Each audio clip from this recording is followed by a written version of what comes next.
Look, ibantay di 1 Chronicles 4:10, kaya't ko nga makita yun ito. 1 Chronicles 4:10. Okay? Let me just read from the scripture. Anyway, adayan tayo screen nyo kakabsat. 1 Samuel, 1 Kings, 1 Chronicles. Okay? 1 Chronicles 4:10. Okay. Verse 9, it says, And Jabez was more honorable than his brethren.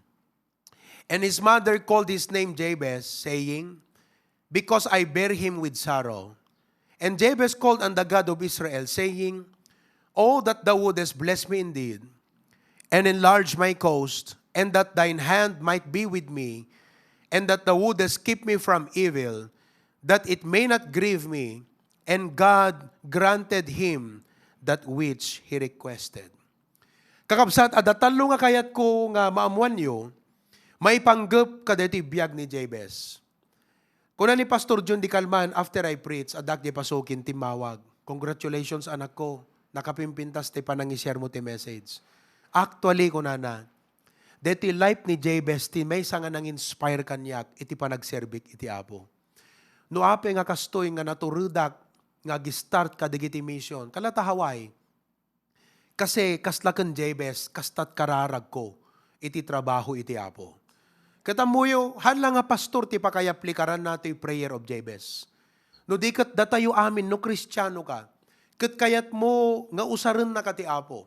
Kayat mo nga ti testimonyom, hala nga ta, abot ta agong mo't makaangot.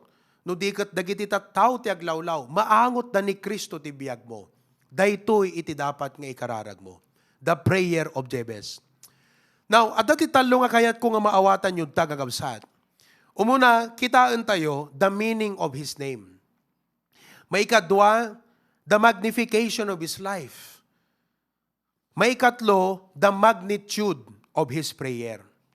The size of His prayer. Kasanot kadakkel ting kararag na. Amo ka do di kararag yung kakabsat. Ngem no sika kat member ka ti HBBC, kat kayat mo nga maaramat na kamot iti apo, in the great, great way as a member of HBBC, learn the prayer of Jabez. Hamban nga eksakto nga word, tikang kanayon nga ibagbagam ti apo. Ngem kunam, kasla kuma, apo, detinted mo kanyak nga trabaho kan resources kan opportunity, like Jabez, padakkelumpay for your glory. Padakkelumpay for the expansion of the gospel. Deta kakabsat, isang challenge ko digiti young people dito. Prayer of Jabez. Ni Faye, nagpakada kanyak, Pastor, a deity scholarship ko, pagbasaan dak, professor ti MMSU, pagbasaan dak Thailand, ti PhD. Kung namin king kwa na go, api nga ibagami nga go, kasi kayat mi, ngagbaling kanto nga din, uno vice president, uno opisyal dita MMSU. Why? Because of HBBC. Because of church planting. Because of souls. Kita yung kakabsat. Ni Atty. Brian, Dean of College of Law, he was blessed with the message. In preach ko. Was deeply touched. Kung nanagat, every word you said appeals to the soul kung nanagakabsat. Kami message sak iso na hope to be able to visit him this week. Isot gayam ti Dean ta College of Law ta MMSU. Kitaan nyo the opportunity. Ni Marisa, di pasukin ko na pastor, the opportunity di Hong Kong. Kung na denta eskwela, kung na kanyak, digiti heads ko, kung na ikabildak ko maiti na nga ito nga posisyonan. Ngam ko na da, hampe lang arod. Ag PhD ka pe lang. Tano, no impanda ka ito nga posisyonan, dim tumasangon ng PhD. Kung namin kuha na grab it. Kasi makita mi, very dedicated, dating ubing. Isot nang assist kada kami nga permi kakabsat, idi, nagkanta di Kwardia MMSU, nagpreach sa Ijay, binunungan mit gospel tracks, 2,424 nga estudyante, with only 20 people nga gibunong tracks. How can you do that? Systematic. Kat permi nga tinulungan na kami kapsat. So ako nami, datayo hante kukwat biyag tayo, impabulod ti apo, basta birthday tayo, kuna tayo Lord, panibagong taon, gamitin mo ang buhay ko. Kasta kapsat, ti prayer of Jabez. Now, let's go to number 1, the meaning of his name. Tinagan na kakabsat Jabez, the Bible says in verse 9, his mother called his name Jabez, saying, Because I bear him with sorrow. Kanyak na yanakak, tinagang ko probi, gapo ka di jay, history pa na kayanak ko. Matayan ko na di doktor, di ubing. Nga magbiag tayo na. Nagkararag ni Pastor John, Lord, Nagbiag dito nga ubing, itad minto agserbiging ka. Si bibiyagak, iso nga kuna na providence tinagan mo. Jabez tinagan na because the word Jabez means sorrow. Ti Ilocano ladingit. Narigatan ngamin ni nanang nga nang yanak king kuana. Awamot pa'y doktor idi, awamot pa'y cesarean, awamot pa'y kakabsat ti lying in. Siyempre, kaladiun una nagkakabsat, balay amin paganakan, midwife. Kasjay. Iso nga narigatan nga nang yanak, nabayag nga naglabor, kas nalaimpusta nga talaga nga pudno ti panagbiag na. Kat gapo ti rigat na nga naganak ko na paunay kan nga ubing ti rigat mo nga nayanak, panaganan ka man langan ti ladingit. Ti Ilocano ti Jebes, ladingit. Iso nga no, damamuyo nga tinagan na Jebes, ti kahit nga sawan ti Jebes, ladingit. Can you imagine, no si ka nga ubing, ti impanagan ni nanang mo ladingit. Numapang ka agbasa, ag-exam ka, tinagan mo ladingit. No first day of classes, introduce yourself ko na tamestram, tumakder ka, mabayin ka nga mga ibagat nagam mo. I am ladingit. What? Ladingit. What's your name? Come again? Ladingit. In English, Mr. Pain.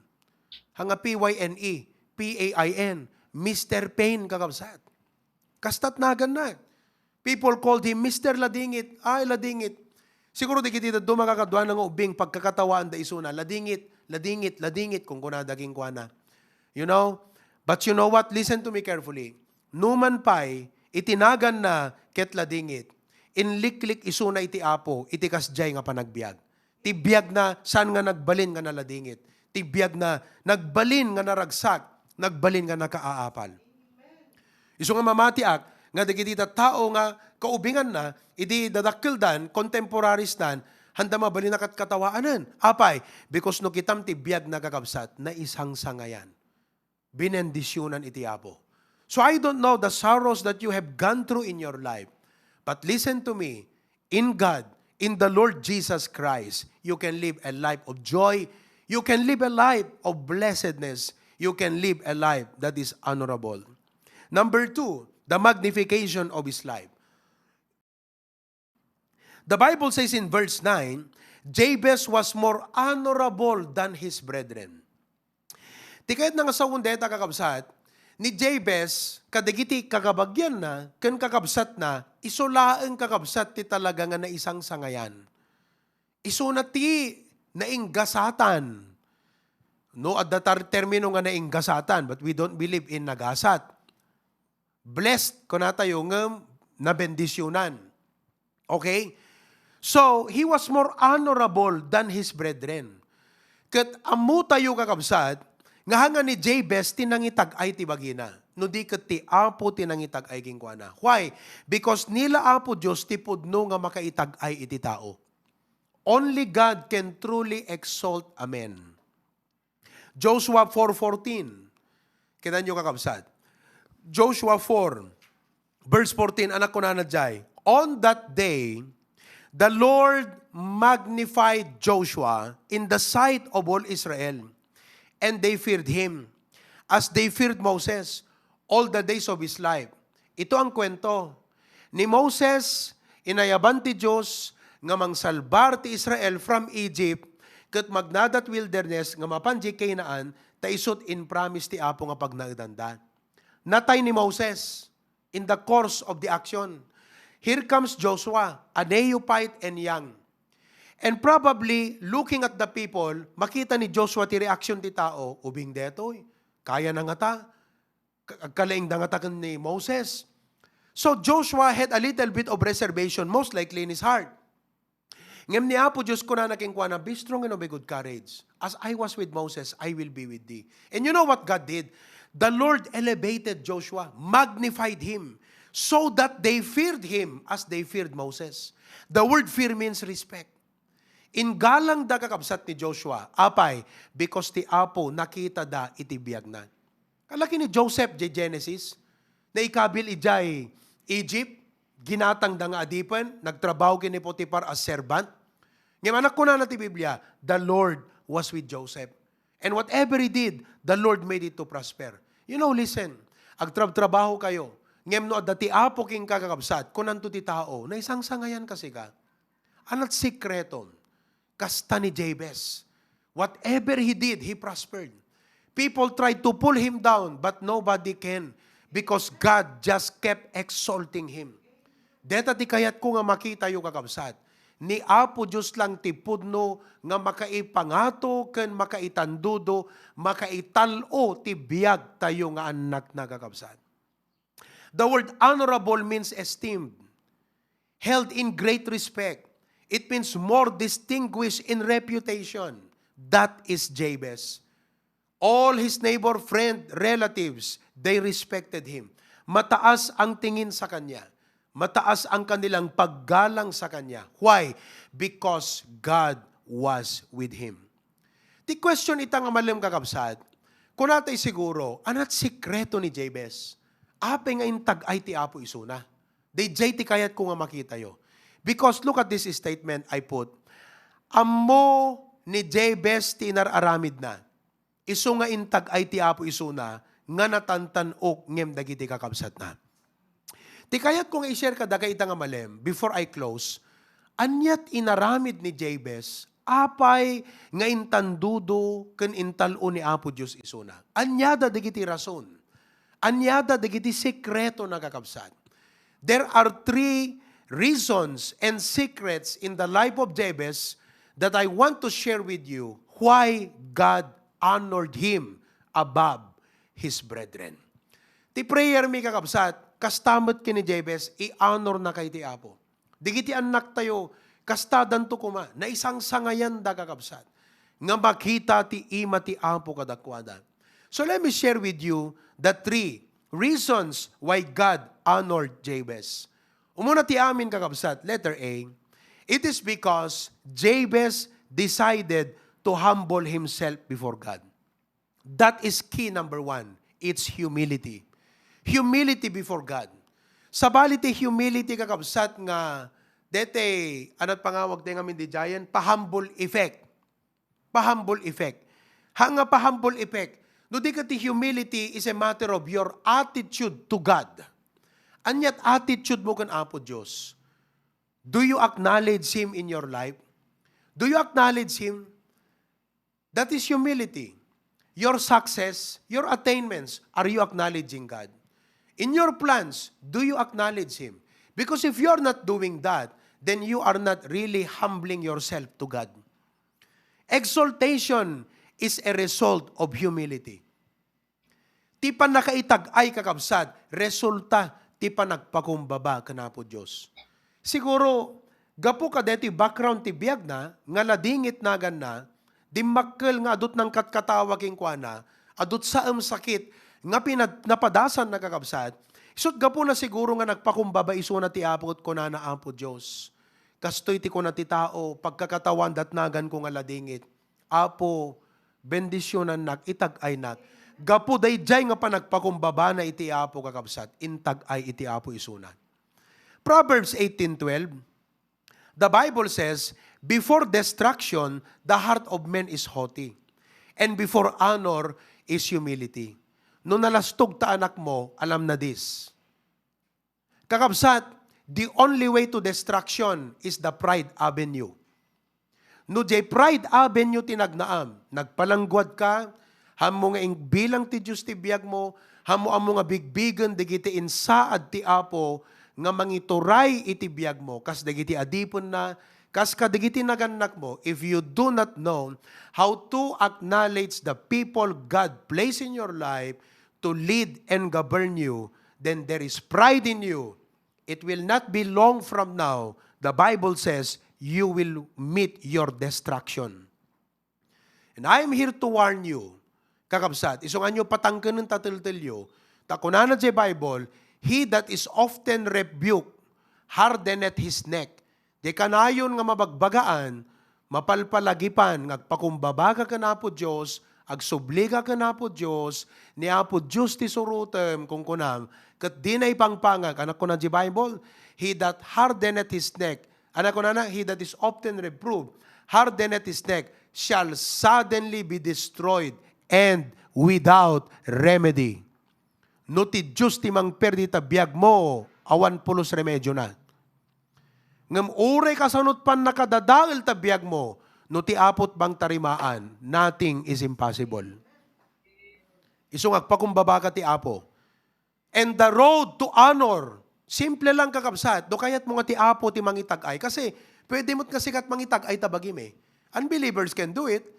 They can magnify themselves. They can exalt themselves.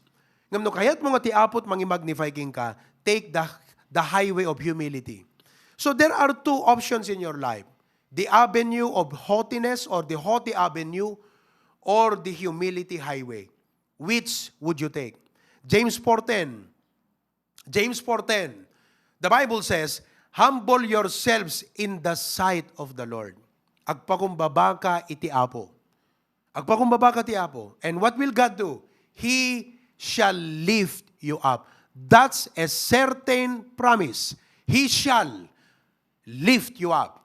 It may not be tomorrow, hanggang nagpakumbaba ka ti Apo, itag-ay na katong bigat, but it will come. Your day of exaltation will come because God promised He shall lift you up. That it's BBC kakabsat. Let people say what they want to say. Even pastors, wala di tahaway. Ibaga dalatanon at ibagada kada kayo kakabsat. Nga magpakumbaba kay ti Apo, agtulnog kay lata ti pagayadan ti Apo, surutun nyo lata, iti Apo nga si papakumbaba ti puso yo, kat ti Apo itag-ay na kayto. Okay? No ammom ti agpakumbaba ti Apo, awan to ti siya sinuman, when no anyaman ang makabalin, nga makaipababaken ka, tati Apo itag-ay na ka. What a wonderful statement. Oh, are you listening? No ammom ti agpakumbaba, you should learn this. Amin tayo, the pride tayo eh. No ammom ti agpakumbaba ti Apo, awan to ti siya sinuman, when no anyaman ang makabalin, nga makaipababaken ka, tati Apo itag-ay na ka. Kunam ti Apo, Lord, awang gawgaway ko. Lord, limitado ti amok. Lord, limitado ti resources ko. Kayat ko, iti agserbi nga na sa itnya. Adot kayat kong aramida na paragan ka. Ngam deto lang ti kabailag. Katulungan nak Apo. Amom, gusto ti Apo kakabsat. Gusto ti Apo ti tao nga napakumbaba ti imatang na. Ket karimun na iti napalangguad. Remember that. D.L. Moody said, be humble or you will stumble.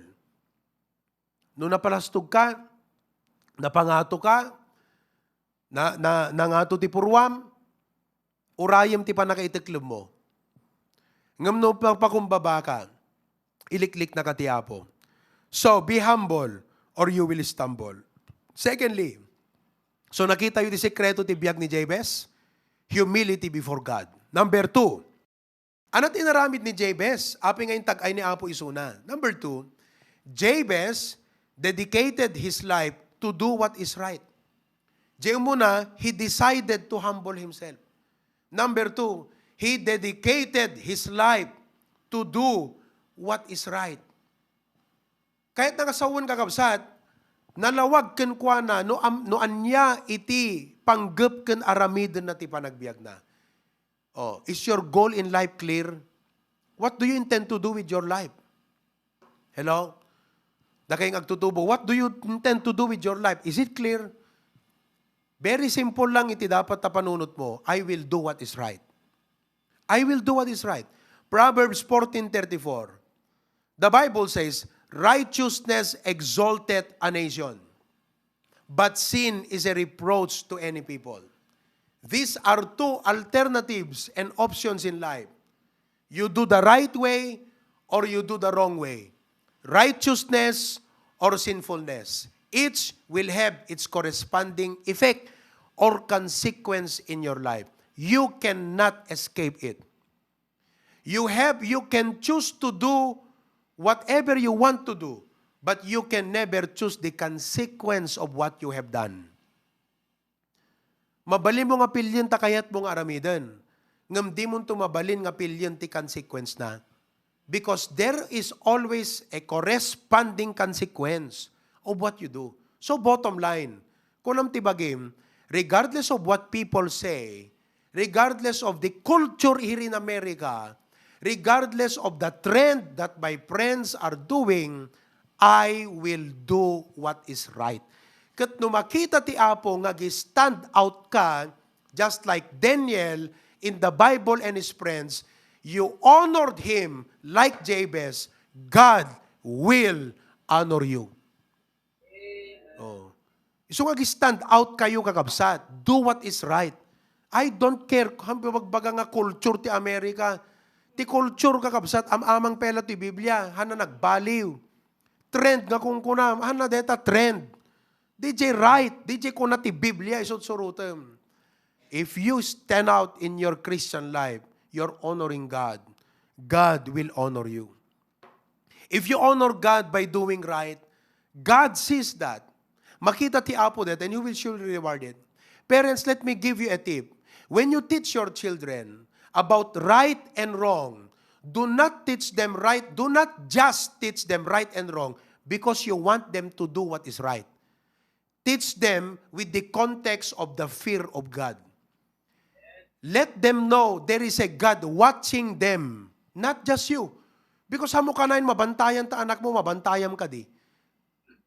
Aglalo no dakilan, adabukod na nga kwarto. Apay mamon monitor mo pa'y takit-kitan na cellphone na. So, i-inculcate mo habang nga ubing pa'y the fear of God. Because the fear of God is the beginning of wisdom. Ti tao nga the fear of God na kakabsat, automatic, jay right ti pilyon na nga aramidon.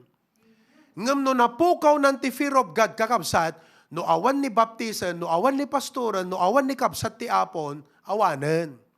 Nagbaliwan. Kasi awan fear of God na eh. Amo na ti fear of God, ngam saan nga na imulaking kwa na ti fear of God.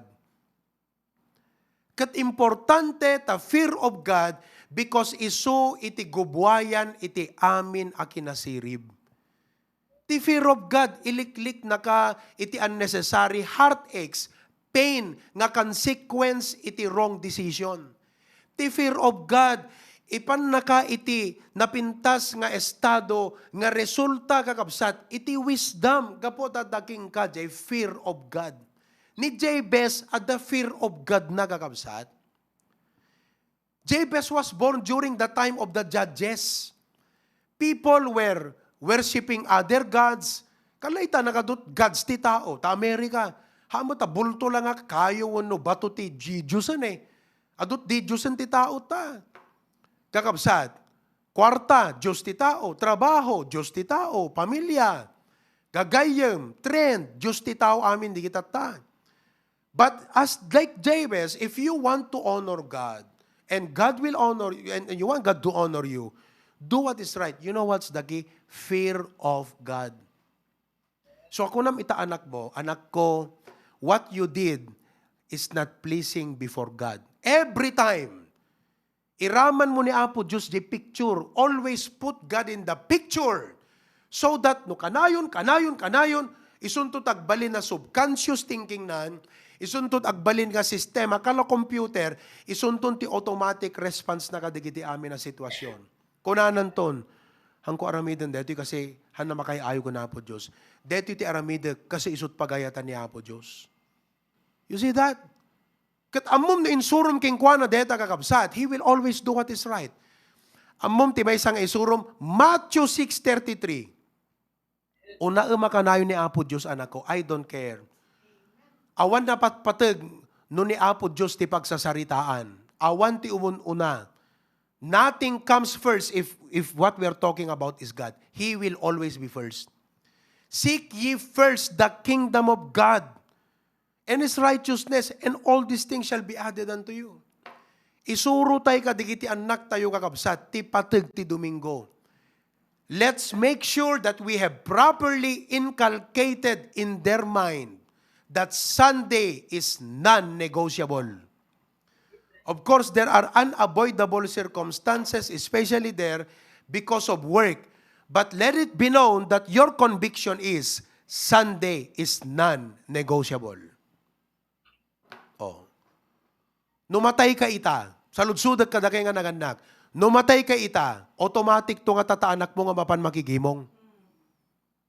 Detat pakakitam no inaramit but duty nga naganak, kuno saan. Because as a parent, digiti anak tayo yung pabulod lang ti Apo ida kada tayo. Remember that. They are just entrusted to our care.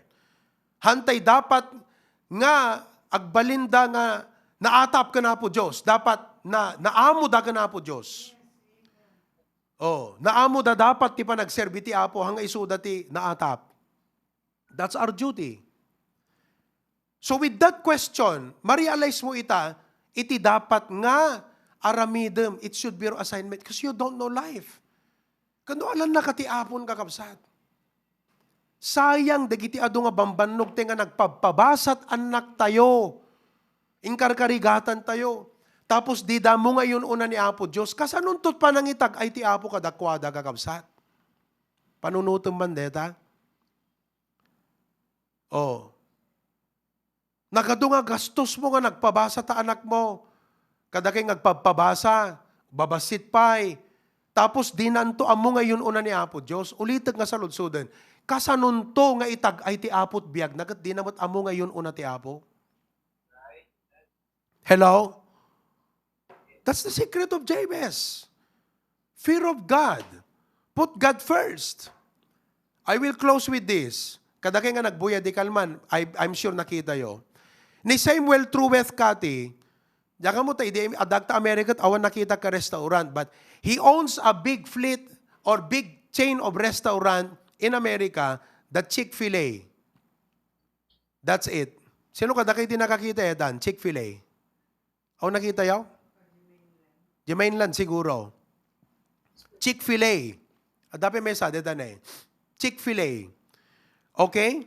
Listen, Chick-fil-A has 2,813 restaurants across the US, Canada, Puerto Rico. At meron din yata dito sa Maynila. Take note, 2,813 restaurants. But you know what? Okay? Lahat ng mga restaurants na ito are closed on Sundays. The founder na ni Samuel Cathy, kabil mo man di picture na, Samuel Trueth Cathy, that's him. He founded that in 1946. Now it has 2,813 restaurants. All of these restaurants are closed on Sundays. Why? Because Samuel Cathy is a devoted Southern Baptist. Nung maganda pa ang Southern Baptist, ngayon, compromisers na ang mga Southern Baptist sa Amerika. Nung ang mga Southern Baptist pa, puraw ti puraw, nangisit ti nangisit. Tatakakabsat ti Southern Baptist ta Amerika, gray. Pag-mixin that puraw kan black, ikalkalin kinganda, ikalkalin teganda kakabsat ti hanan na imbag. Okay. But back in the days, when Southern Baptists were led by Bible, conservative Bible preachers, Samuel Cathy was a Southern Baptist. Iso nga strong iso na. Close ti amin nga restaurant na ti Domingo. Amuyot ko na in-interview da. Why ko na daking ko na? Di ka masayangan, deta kita. Amuyot ko na, our decision to close on Sunday was our way of honoring God and of directing our attention to things that mattered more than our business. Walang mas mahalaga paglinggo kung Diyos ang pinag-uusapan. Your business is not more important. Your compadre or comadre is not more important than God if Sunday is what we're talking about. That's our way of honoring God ko na kita. Amo nang inyo honor ni Apo Diyos. Isong amoyo, digiti anak tayo, kakabsat, duwan to lang abanag deta, agbalinda nga, miserable failure, wano miserable success. No, handa mo nga i-honor ti Apo. If our children will not learn to honor God, they will be a miserable failure in their life. Or if they will succeed, they will be a miserable success. We want them to be like Jabez, honored by God. See? Dapat kayat tayo. Samuel Trueth Cathy was an American businessman, investor, author, and philanthropist who founded the restaurant Chick-fil-A in 1946. One news commented, anak ko na di may sa news, ko na, Chick-fil-A loses out on more than $1 billion in sales every year by closing on Sundays. And it's a brilliant business strategy ko na. Agasam deta? Ti kadatawan, manukano iti mapukaw na $1 billion. No Pilipino, 50 billion pesos. Ay, kakabsat, no kastat kabaknang muna katuray mo, pagpipiyapi ka latay na sangot balay yung nakaraking chairang kakabsat, unos biyag mo. His company's mission reflected his conviction. Makita ta biyag mo doon at conviction mo no baptist ka o no baptist. No puddo ka nga sumursuro ti apo, no pakpako na. Makita yun ta biyag mo. Agmanifest deta kakabsat. It manifested in his conviction. Kasi the mission statement ti company na, kunana, Chick-fil-A's corporate core purpose, the corporate, is, kunana, to glorify God by being a faithful steward to all that is entrusted to us and to have a positive influence on all who come in contact with Chick-fil-A. Makita nga talaga kakabsat. By heart, Samuel Truett Kati was a true Baptist. Isudeta ti kayat tayo nga maimuli ka digiti anak tayo kakabsat. Because they're the future of HBBC. So ako nami convey, alaam ta PhD, hanga tapnog pabaknang ka ti sarilim. Ngam tapnon, usarem to deta nga itud ti apo nga honor, nga pang-honor mo lang isubliking kuanat. Ha? Our life is a gift from God. And what we do with this life should be our gift to Him. Not to us, to Him. Blessed na tayo Awan sa pulin yung kakabsat, nakaimbag ti apo kada tayo. Anamot tinaaramid mo para gangkwanan. You see? God blessed him. And according to Bloomberg Billionaires Network, Samuel's net worth was $1.9 billion and he died in 2014 at the full age of 93. God gave him a long life. Inikan ti apo isunat at idug nga biyag ken biyag nga nabendisyonan. Like Jabez, honorable. Nakita yo? Because he honored God. Adubot babak nang kakabsat nga na in-honor ni Apo Diyos. Ngumahan na DJ nga nabak nang ti kayat nga pagbalinan. Kakastoy ti kayat nga pagbalinan ti anak tayo. Amoyt ko na kakabsat, dinggan yun nagpintas deto, talagang very strong ti pamati na ti Apo. Very strong isuna ti Biblia. Kat sana kada kay ngayang people, hangkay nga sinsinan. Agad umay kayo na makigimgimong, agadal kayo, ng pagbiyagan nyo, di kita maisurusuro kada kayo.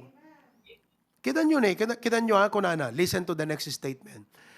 I was not so committed to financial success that I was willing to abandon my principles and priorities. Yung iba, hindi Diyos ang kanilang goal pera Iso nga kunada, kwartat number 1 kadakwada, iso nga uray maiset aside din ni Apo Diyos, basta bumaknangan. Samuel Kati was not that way. He had a desire to live a life that is blessed by the Lord.